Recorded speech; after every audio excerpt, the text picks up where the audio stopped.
छठा प्रश्न शुरू करते हैं। फादर बुल्के ने सन्यासी की परंपरागत छवि से अलग एक नई छवि प्रस्तुत की है, कैसे? ठीक है, ये प्रश्न शुरू करते हैं। हाँ जी, लेखक ने, ये मैंने समझाया था फिफ्थ क्वेश्चन आपको, ये बहुत इंपॉर्टेंट है। इसके बाद हमने करना है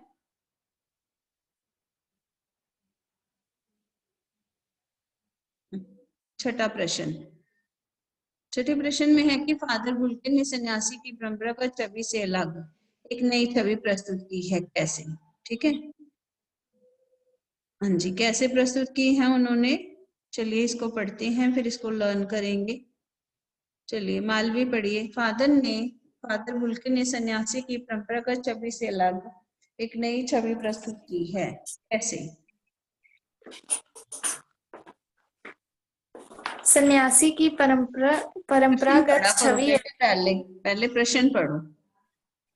फादर बुल्के ने सन्यासी की परंपरागत छवि के से अलग एक नई छवि प्रस्तुत की है, कैसे? सन्यासी ने परंपरागत छवि ऐसी है कि वह घर संसार के विरक्त होकर भगवान के भजन में लगा रहता है। उसे सांसारिक वस्तुओं व लोगों के प्रति कोई अनुराग नहीं होता। वह समाज से अलग अपने आप में तल्लीन रहता है। वह अपने तथा अन्य लोगों के सुख दुख से पूर्णतया विमुक्त रहता है। परंतु सन्यासी जीवन के परंपरागत गुणों से अलग फादर बुल्के की भूमिका रही है। जैसे इन्होंने सन्यास ग्रहण करने के पश्चात अपना अध्याय जारी रखा। कुछ दिनों तक ये कॉलेज में भी पढ़ाते रहे तथा अन्य सामाजिक कार्यक्रमों में भाग लेते रहे।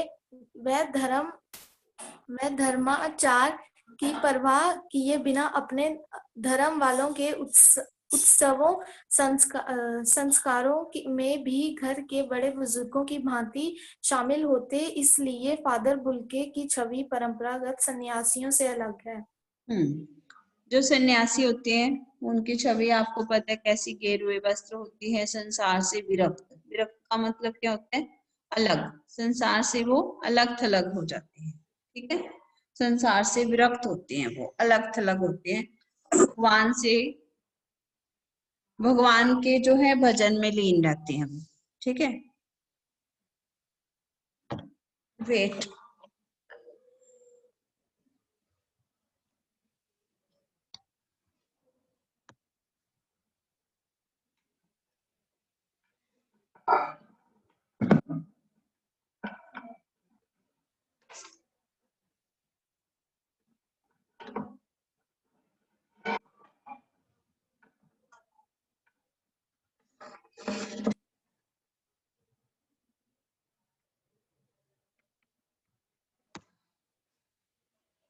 हाँ जी, वो भगवान के जो है भजन में लीन रहते हैं।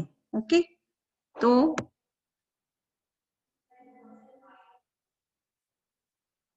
भगवान के भजन में वो लीन रहते हैं और उन्हें संसार के वस्तुओं के प्रति कोई अनुराग नहीं रहता। वे समाज से अलग होकर के अपना जीवन बिताते हैं। अन्य लोगों के सुख दुख में उन्हें विरक्ति होती है। लेकिन जो सन्यासी जीवन है, फादर बुल्के उससे बिल्कुल अलग थी। जैसे उन्होंने सन्यास भी ले लिया, ठीक है, फिर भी अपना अध्ययन जारी रखा। संन्यास लेने के बाद भी वो अपने अध्ययन में लगी रही, अपनी पढ़ाई में, अपने कार्यों में लगी रही और कॉलेज में भी पढ़ाती रही। समाज के कार्यक्रम थे जो उनमें भी भाग लेते रही और धर्म की वो पढ़ाई भी करती रही और धर्म वालों के संस्कारों में बड़े बुजुर्गों की तरह शामिल होती थी। तो उनकी छवि है जो, वो परंपरागत जो छवि होती है सन्यासी की, उनसे बिल्कुल अलग है। वो कैसे है, कैसे, किस तरह से अलग होगी उसकी छवि, बताइए। हाँ जी, किस तरह अलग होगी? क्योंकि वो साधुओं की तरह अपना घर बार, अपने काम छोड़ करके क्या हुए, अलग नहीं हुए। वो क्या रहे, संसार में रहते हुए भी संसार के काम करते हुए भी, और जीवन कैसा बिता रहे थे, सन्यासी का। ठीक है, संसार में रहते हुए, संसार के काम करते हुए वो जीवन सन्यासियों वाला बिता रहे थे। ठीक है, फिर है कि आशय स्पष्ट कीजिए। नम आंखों को गिनना स्याही फैलाना है। क्या मतलब है इसका? कि नम आंखों को गिनना स्याही फैलाना है, इसका अर्थ क्या है? इसका अर्थ है कि फादर कामिल बुल्के की मृत्यु पर रोने वालों की कोई कमी नहीं थी। जब उनकी मृत्यु हुई तो उनके परिचित, जान पहचान वाले साहित्यिक मित्र, जो साहित्य लिखने वाले, पढ़ने वाले जो उनके मित्र थे, जो उनकी तरह से किताबें लिखते थे, साहित्य लिखते थे, उनकी संख्या इतनी ज्यादा थी कि उनको गिनना कठिन हो गया था। इसीलिए कहा है कि नम आंखों को गिनना स्याही फैलाना है, मतलब उनकी मृत्यु पर मरने वालों और मरने पर रोने वालों की कोई कमी नहीं थी। रोने वालों के बारे में लिखना स्याही खर्च करना है, मतलब इतने ज्यादा थे कि लिखते लिखते जो है स्याही भी खत्म हो जाएगी। क्योंकि वो एक विदेशी थे, तो विदेशी के मृत्यु पर रोने वाले जो थे बहुत लोग थे, उनको प्यार करने वाले बहुत लोग थे। फिर है, फादर को याद करना एक शांत संगीत को सुनने जैसा है। जब हम फादर बुल्के को सुनते हैं तो हमें ऐसा लगता है कि जैसे कि हम कोई शांत संगीत सुन रहे हैं। जैसे संगीत को सुन करके हमें शांति मिलती है, हमें आराम मिलता है, हमारे दिमाग को, हमारे जो है मन को जो है सुख मिलता है।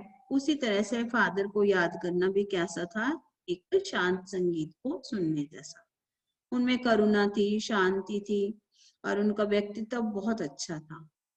फादर को याद करने से दुख होता है, और यह दुख एक उदास शांत संगीत की तरह हृदय पर अमिट छाप छोड़ जाता है। उनके जाने से तो दुख होता है कि उनकी मृत्यु हो गई, लेकिन उनको याद करना एक ऐसा होता है कि जैसे कि शांत संगीत सुनना हो, और उनकी याद है जो मन में अमिट छाप छोड़ जाती है, ना मिटने वाली अमिट छाप। अमिट का मतलब होता है ना मिटने वाली। उनके ना रहने से मन उदासी से भर जाता है। ठीक है, चलिए ये दोनों प्रश्न पढ़िए दोबारा से। मालवी, नम आंखों को गिनना स्याही फैलाना है, और फादर को याद करना, ये दोनों।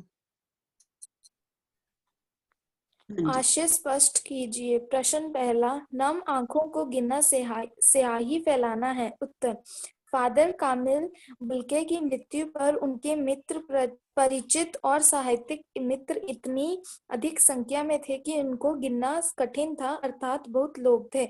इसलिए रोने वालों के बारे में लिखना स्याही खर्च करना जैसा। प्रश्न 2, फादर को याद करना एक उदास शांत संगीत को सुनने जैसा है। क्यों? उत्तर, हम फादर कामिल को याद करते हैं तो उनका करुणापूर्ण और शांत व्यक्तित्व सामने आ जाता है। फादर को याद करने से दुख होता है, और यह दुख एक उदास शांत संगीत की तरह हृदय पर एक अमिट छाप छोड़ जाता है। उनके न रहने से मन उदासी से भर जाता है। ठीक है, समझ आ गया। नम आंखों को गिनना स्याही फैलाना है, इसका क्या मतलब है? क्या मतलब है, इसमें क्या समझ आया? कार्तिकेय, क्या समझ आया बताइए। कि नम आंखों को गिनना स्याही फैलाना है।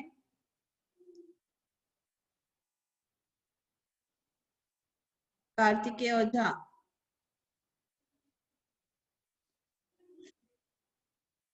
हाँ जी, बोलिए क्या होता है?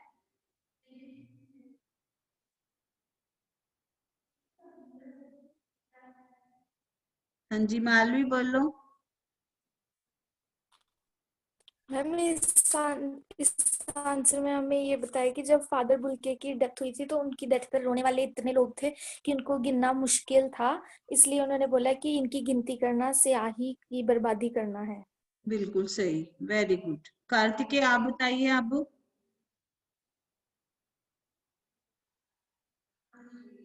कार्तिकेय। हाँ जी, कौन बता, और कौन बता सकता है? पीयूष आप बताइए। पीयूष।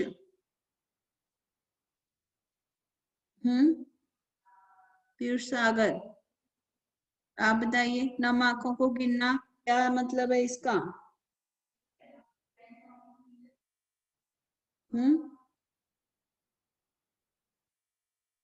हाँ जी, हर्ष क्या मतलब है इसका? नम आंखों को गिनना स्याही फैलाना है।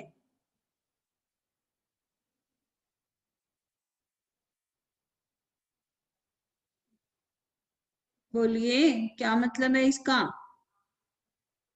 आपको समझ नहीं आया? अभी तो मैंने बताया कि फादर की मृत्यु पर रोने वालों की कमी नहीं थी, तो उनको गिनना क्या है? स्याही खर्च करना है।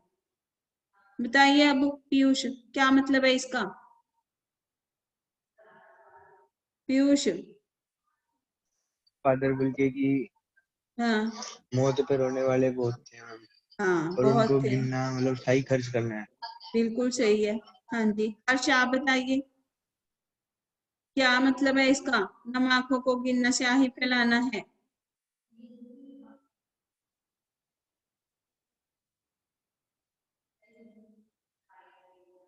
हर्ष बोलिए। बोलते क्यों नहीं हो? जब समझ आ रहा है तो बोलना चाहिए ना फिर।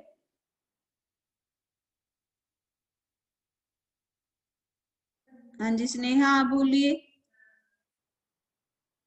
स्नेहा।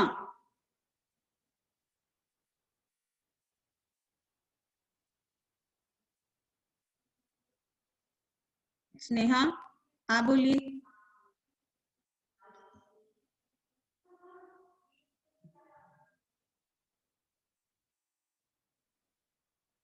विधि आप बताइए।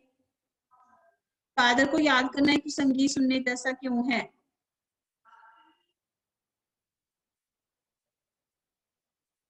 बोलो विधि।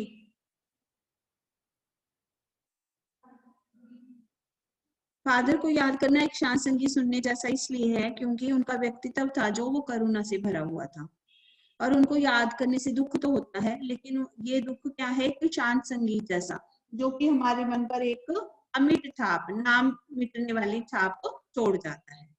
ठीक है, फादर को याद करना क्या है? एक शांत संगीत सुनने जैसा है, जो हमारे मन पर एक छाप छोड़ जाता है, जिसको मिटाया नहीं जा सकता। ठीक है, अगला है, आपके विचार से बुल्के ने भारत आने का मन क्यों बनाया होगा? क्यों बनाया होगा उन्होंने भारत आने का मन? फादर कामिल बुल्के हैं जो, उनका मन हिंदी साहित्य, हिंदी भाषा, कहा था? हिंदी साहित्य, हिंदी भाषा में लगा था उनका मन। ठीक है, इसी की वो जानकारी प्राप्त करना चाहते थे, हिंदी भाषा की और हिंदी साहित्य की। फादर के मन में शायद भारत के संतों ऋषियों ऋषियों आध्यात्मिक पुरुषों का आकर्षण था, मतलब जो धार्मिक लोग थे उनके प्रति भी आकर्षण था। साथ ही वे भारत की संस्कृति के प्रति आकर्षित थे, इसलिए वो भारत आना चाहते थे। उनको भारत की संस्कृति बहुत अच्छी लगती थी, और उनको हिंदी साहित्य, हिंदी भाषा की वो जानकारी प्राप्त करना चाहते थे। उनको भारत के संत, ऋषि, महापुरुष बहुत आकर्षित करते थे, बहुत अच्छे लगते थे, इसलिए वो भारतीय संस्कृति को अपनाना चाहते थे, उसकी जानकारी प्राप्त करना चाहते थे, और उसके बारे में जो है लिखना चाहते थे। समझ आ गया सबको? फादर बुल्के ने भारत आने का मन क्यों बनाया होगा? अमन क्यों बनाया उन्होंने भारत आने का मन? अमन। हाँ जी, भारत आने का मन क्यों बनाया फादर बुल्के ने? बताइए अमन कुमार।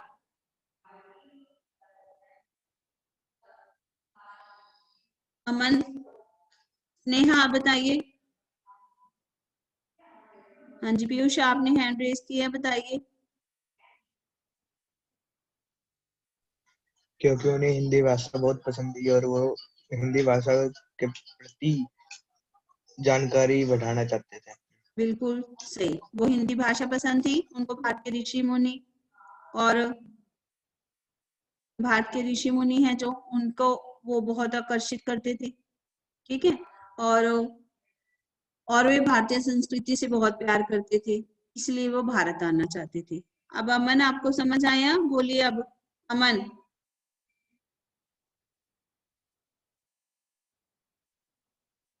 अमन, अमन कुमार सिंह।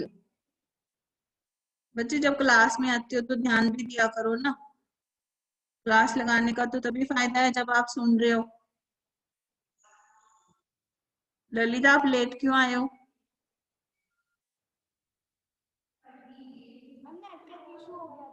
बस यही कॉमन प्रॉब्लम है। स्नेहा, स्नेहा बोलिए आप, फादर बुल्के ने भारत आने का मन क्यों बनाया?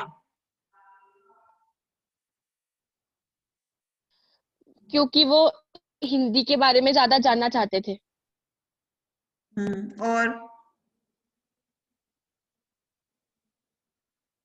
वो यहाँ के संत ऋषियों के बारे में भी बहुत ज्यादा जानकारी प्राप्त करना चाहते थे।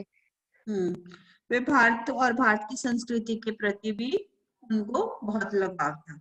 हिंदी भाषा, हिंदी साहित्य की जानकारी प्राप्त करना चाहते थे और उनको भारत की संस्कृति, संतों, ऋषियों, मुनियों का के प्रति बहुत आकर्षण था, इसलिए वे भारत आना चाहते थे। ठीक है, चलिए अगला प्रश्न पढ़ते हैं। अब अगला है, बहुत सुंदर है मेरी जन्मभूमि रेमस चैपल। इस पंक्ति में फादर बुल्के की अपनी जन्मभूमि के प्रति कौन सी भावनाएं अभिव्यक्त होती हैं? आप अपनी जन्मभूमि के बारे में क्या सोचते हैं, बताइए। आपको फादर बुल्के की क्या भावना है? फादर कामिल बुल्के की जन्मभूमि कौन सी है? Ramus chapel. बेल्जियम में इनका जन्म हुआ था। बेल्जियम में ये कहाँ रहते थे? रेमस चैपल जगह पे। फादर बुल्के के इस कथन से यह स्पष्ट होता है कि उन्हें अपनी जन्मभूमि से बहुत प्रेम था। ठीक है, वहां उनकी माँ, परिवार के अन्य लोग भी रहते थे। मनुष्य कहीं भी रहे परंतु अपनी जन्मभूमि की समृद्धियां हमेशा साथ रखता है। साथ रखता है मतलब हमेशा उसकी जन्मभूमि है जो उसको अपनी याद रहती है। हमारे लिए भी हमारी जन्मभूमि अनमोल है। हमें अपनी जन्मभूमि की सभी वस्तुओं से प्रेम है। यही हमारा पालन पोषण हुआ। हमें अपनी मातृभूमि पर गर्व है और हम चाहे जहां भी रहें, कोई भी ऐसा काम नहीं करेंगे जिससे हमारी जन्मभूमि अपमानित हो या उसको अपमानित होना पड़े। आपको भी अपनी जन्मभूमि से प्यार है, तो आपका जन्म कहाँ हुआ है तो आपको भी लगेगा कि हमारी मातृभूमि, हमारे गांव के, हमारे देश के बारे में कोई कुछ ना बोले, गलत ना बोले, और हम कोई ऐसा काम ना करें जिससे कि जो है कोई बदनामी सहनी पड़े। ठीक है, फिर है अगला,